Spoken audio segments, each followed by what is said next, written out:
Good morning everyone. Magandang umaga, maayong aga, maayong buntag sa inyong tanan. Thank you Lord for this beautiful morning. Thank you that we are able to open our eyes and see the beauty of being alive. So mga langga, magluluto ako ngayon ng sarsyadong manok. Gusto kasi ito ng mga bata, sinangkotsa ko na yung aking mga rekado. Simpleng lutong bahay lang to mga langga, yung mga niluluto natin araw-araw. Mabilis yung pagkakaluto nito kasi medyo, alam mo na, kabisado na natin yung pagkasunod-sunod ng mga sangkap sa ating nilulutong ulam. Ganto talaga siguro pag nanay ka kasi araw-araw nating problema kung anong lulutuin natin sa umaga, sa tanghalian, sa hapunan. Alam niyo ba kung minsan mga langga, wala na ako maisip kung anong lulutuin ko kaya nag-iimbento na lang ako ng ibang potahe. Pero masarap rin naman ang kinalalabasan. Kayo ba mga langga, nag-iisip din ba kayo araw-araw kung anong lulutuin? Kung anong lulutuin sa almusal, sa tanghalian, sa hapunan? Naging problema nating mga nanay.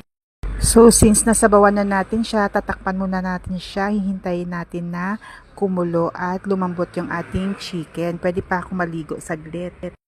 So ayan, 10 minutes lang. Ang bilis ko lang maligo, tapos na ako maligo, nakabihis na. So babalikan natin yung ating niluto. Binuksan ko na at ayan, kulong-kulo na talaga siya at malambot na yung ating chicken. Ang bango na. So sa ganitong punto, pwede nating ilagay yung ating piniritong patatas kanina.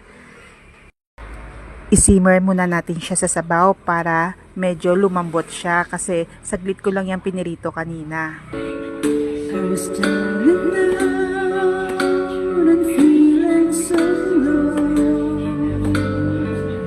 You took my hand and eased my mind. I was too straight. You showed me the way. Now I finally found my home in you. I still recall the times I've been through, confused and deep. Hi mga langga, kagaya rin ba ako na habang nagluluto ay kumakanta? Siguro dagdag pang pasarap daw yan sabi nila sa niluluto mong ulam. So mga langga, this time luto na yung ating chicken sarsyado. Ang bango at saka ang sarap. Pero sorry, kahit masarap yung ulam, hindi muna tayo mag-extra rice ngayon kasi diet tayo.